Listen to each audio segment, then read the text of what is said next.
Manolito, ya que hablamos de esto, que el lunes, un lunes con mucha actividad, con mucha información, nosotros con entrevistas aquí en el piso, bueno, en el orden local y demás, lo que pasó en Venezuela, ¿querés hacer algo chiquito, un resumen de lo que te parece?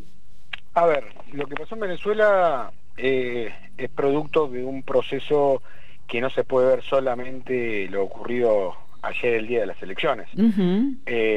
No hay que olvidar que en Venezuela hay dirigentes opositores encarcelados. Sí. En Venezuela quien ganó la elección interna de la oposición para ser candidata, María Corina Machado, no Sí. pudo ser candidata y se tuvo que buscar un candidato alternativo. Sí. En Venezuela, por ejemplo, muchos empresarios, proveedores de diferentes cuestiones, no pueden proveer a la oposición, por lo cual no se compite en igualdad de condiciones, Ujú. porque después sufren las represalias del gobierno. Ujú. Entonces, por ejemplo, si Machado quiere comprar un pasaje para volar dentro de Venezuela para hacer campaña electoral, No lo puede ser. las aerolíneas, en general las aerolíneas no se lo venden. Eh, Digo, es todo un contexto general en el cual no hay unas elecciones libres, o por lo Claro. menos no como yo entiendo que tienen que ser unas elecciones libres. Había un poco de Aparte, esperanza con estas elecciones, ¿no? Digo, más que nada en la oposición, en los venezolanos que padecen justamente el gobierno de Maduro, ¿no? bueno, se había logrado unificar un candidato, lo Claro, cual claro. generaba la posibilidad de concentrar todas las opciones de quien no fuera votante del oficialismo. Ujú. Pero más allá de eso, digo, yendo al proceso electoral en concreto del día de ayer, Sí. todavía no se han hecho públicas las actas No. de votación, con lo cual hay denuncias cruzadas sobre quién ganó, Ujú. sobre cuáles son, y los países de la región, salvo casos puntuales tal Cuba o Nicaragua, eh, o liderazgos como en su momento supo ser lo de Evo Morales Ujú. o Rafael Correa en Ecuador, que felicitaron a Maduro por su triunfo. En general se mostraron reticentes a, a reconocer el triunfo de Maduro, no solamente con la agresividad del mensaje, por ejemplo, del presidente Milei, Ujú. sino también de una manera mucho más diplomática, como supo hacer el presidente de Chile, a quien nadie puede tildar de conservador o derechista. No. Y sin embargo marcó diferencias con la realidad de Venezuela. Claro. Ahora lo que queda por delante es que efectivamente se presenten las pruebas que expongan que los resultados son efectivamente los que dicen que son. ¿Vos crees que va a suceder eso? Bueno, a ver, esto es algo que aplica para Venezuela y para todos los órdenes de la vida, Sí. que es cuán consecuente se es con lo que se dice.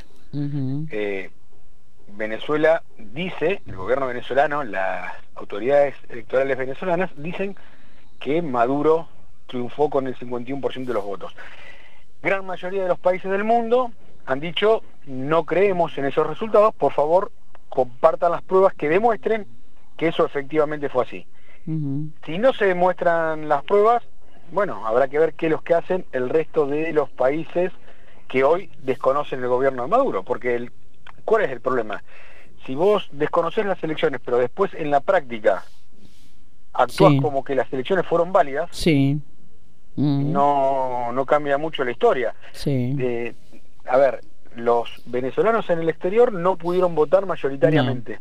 Es Sí, cierto. se buscaron diferentes vías alternativas como para bloquear el voto Sí. en el exterior, pidiéndole documentación que no siempre tienen, porque en general no vuelven muy seguido a Venezuela, entonces no tienen el pasaporte al día. Bueno, toda una serie de complicaciones para fomentar que no se vote en el exterior, que es un voto mayoritariamente contrario al gobierno venezolano. Sí.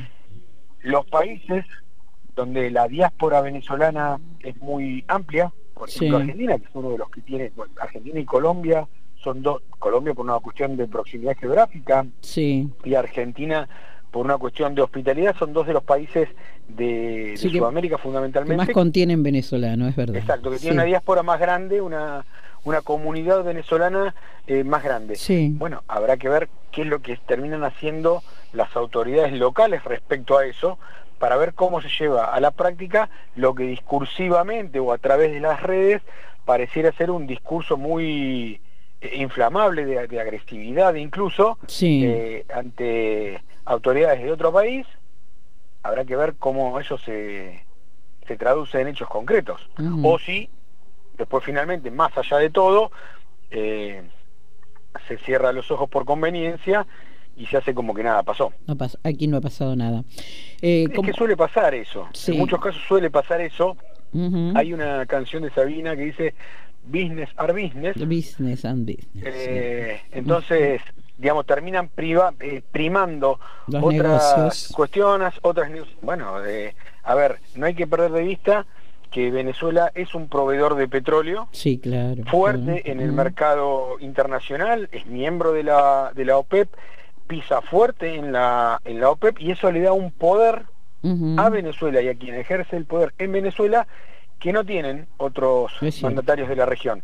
Entonces también está la diplomacia del petróleo y ver cómo actúan los países frente a esa diplomacia del petróleo, ¿no? Y hay que olvidar, uno tiene que tener memoria, y hay que recordar cuando se hablaba del oleoducto desde Venezuela a Argentina, y que se iba a proveer pasando por Bolivia para la producción de gas.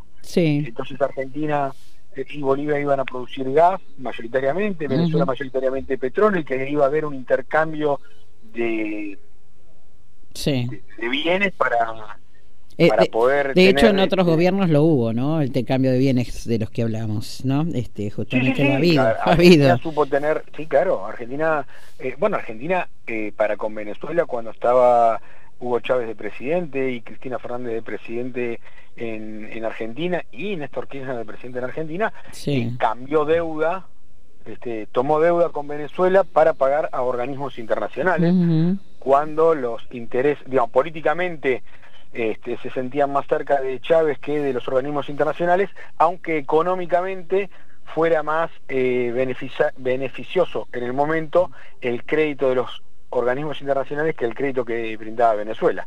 Por eso digo, hay que ver, digamos, una cosa son las declaraciones públicas y otra cosa son los negocios. Habrá que ver cuando los negocios empiecen a primar qué es lo que hace cada uno y hasta dónde se sostiene en los hechos los que se dicen las palabras. Bueno, se está hablando de que la oposición, o sea, ganaba más o menos el conteo que tenían en boca de una era entre un 20 y un 30% sobre Maduro, ¿no?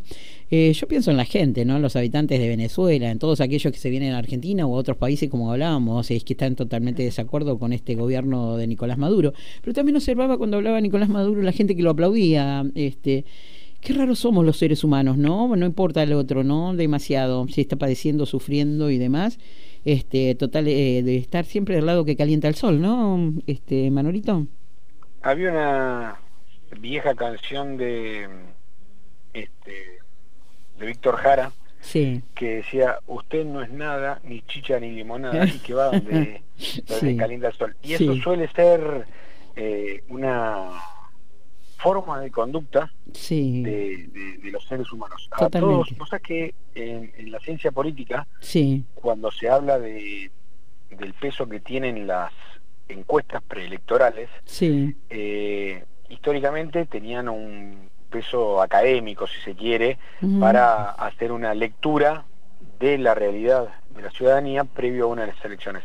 Hoy es una herramienta de campaña electoral más. ¿Por qué? Porque a la gente le gusta estar del lado del ganador. Siempre, ¿no? Sí, es así. Sea cual sea la historia, en general, le gusta estar del lado del ganador. Entonces, obviamente que vas a encontrar quienes están de acuerdo con el gobierno de Maduro, a quienes les conviene el gobierno de Maduro, y después tenés un grupo de gente en donde...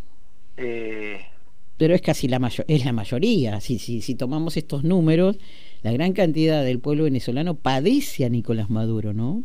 Digo, Bueno, el tema es cuáles son los datos que tomes, porque si tomás los datos que brindó las autoridades electorales, la mayoría de los venezolanos están en favor de Maduro, al menos. Sí, claro, el los que votaron. 51%, bueno, el No, no, 51.2%. y aparte con una tasa de participación baja para las tasas argentinas Sí, del 59% claro. de los votos. Entonces, digamos, eso habla de que mucha gente no participó de las elecciones contra el padrón que estaba habilitado para votar.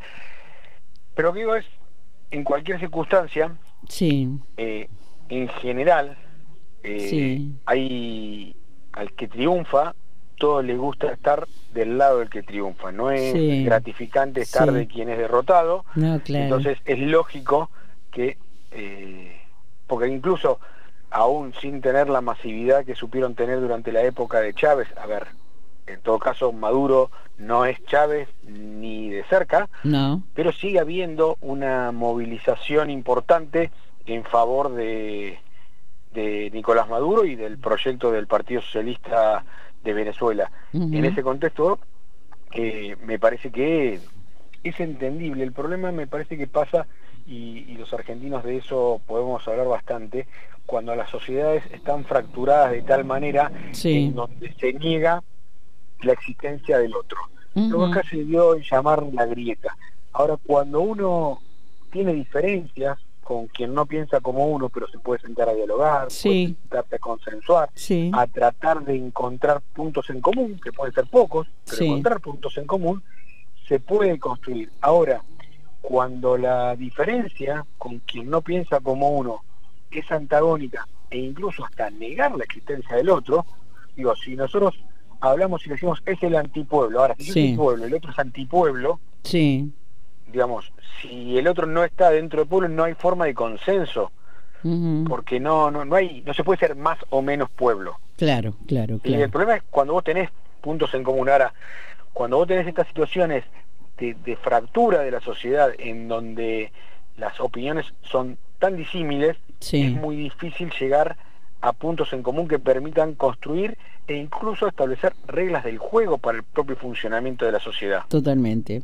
Bueno, los argentinos hace unos días hablaba que nosotros ponemos corazón, ¿no? Digo, si no los fenómenos en la Argentina no se podrían suceder. Digo, pareciera que los presidentes o los gobiernos fueran amigos, fueran gente de la familia, de la sangre, y no ponemos lo otro, ¿no?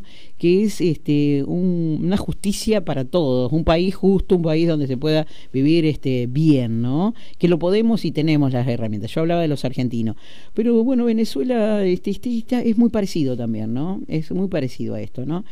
Cuando hablabas de Chávez, yo creo que el recuerdo de Chávez en muchos de ellos y creer que Maduro es Chávez hacia eso, ¿no? A poner el corazón, el decir lo queremos, el decir bueno, es nuestro representante, más allá que sea de las minorías, sino de las mayorías, ¿no? Bueno, pero me parece que hay, hay una cuestión en donde uno tiene que reconocer que a sus formas, a su manera, en muchos casos de mi forma de ver, de manera equivocada, Sí. pero Venezuela, lo dicen incluso los propios corresponsales extranjeros que están cubriendo Sí. las elecciones, viene mejorando los indicadores de funcionamiento del país, de haber pasado de una época en la cual no tenían insumos, no tenían productos de consumo básico. Hoy se está mejorando, obviamente que comparado contra esa base. Digo, si vos lo comparás contra las posibilidades que, por ejemplo, tiene Argentina, las situaciones son disímiles. Claro, claro. Pero me parece que el primer aprendizaje, y esto aplica a Venezuela, a Argentina y al barrio, Sí. es que cada uno tiene opiniones diferentes y razones diferentes para definir un voto, y que todas las razones y las opiniones son válidas. Vos recién decías de los gobiernos si se procuran hacer el bien. El problema es que hay tantas nociones de bien como ciudadanos hay. Sí. Porque nosotros vamos a coincidir en algunas cosas, en qué está bien, qué es prioritario, qué no. Sí. Si uno fuera presidente, ¿qué haría? ¿Qué no? ¿A quién convocaría? Es cierto, ¿A quién es cierto, no? es cierto. Lo importante me parece que es evitar esta lógica que decíamos recién de negación del diferente, de entender que quien no piensa como uno no es un enemigo, es un adversario, es con quien uno puede y debe sentarse a conversar para tratar de encontrar puntos en común que puedan servir de plataforma para empezar a discutir. Yo siempre digo que quizá no nos pongamos de acuerdo en cómo tenemos que jugar al fútbol, si tenemos que tratar de meter muchos goles o tenemos que tratar de que no nos metan muchos goles. Sí. Pero sí nos tenemos que poner de acuerdo en, bueno, la cancha va a ser esta, Claro. la pelota va a ser esta, vamos a ver tantos jugadores de cada lado. Las coincidencias. Esto se puede hacer, esto las no, coincidencias. exactamente, ciertas reglas del juego. Sí, sí, Después, sí. dentro de esas reglas del juego, cada uno tendrá su propia táctica o su estrategia para jugar. Totalmente. Pero sí ciertas reglas que compartamos todos. El problema, y en ese punto me parece que es donde más ruido hace el ejemplo venezolano, Sí. es cuando esas reglas del juego no son compartidas. Claro, claro, Digo, totalmente. si la candidata de la oposición que triunfa en las elecciones para ser candidata se le prohíbe ser candidata, Claro, claro, sí. es como que uno dice, bueno, pero pará, ya estamos cuestionando si vamos a jugar con una pelota inflada o desinflada. Claro, claro. Sí, entonces me parece que hay que tratar de volver a recuperar esos puntos de coincidencia que nos permitan ponernos de acuerdo en cuáles son las reglas del juego. Totalmente. Una vez que nos ponemos de acuerdo en eso, Sí. después Las cosas cada son uno más juegue fáciles. de la mejor Claro. manera posible que cree que hay que jugar, Totalmente. pero sabiendo cuáles son Las reglas que del no se juego. pueden infringir.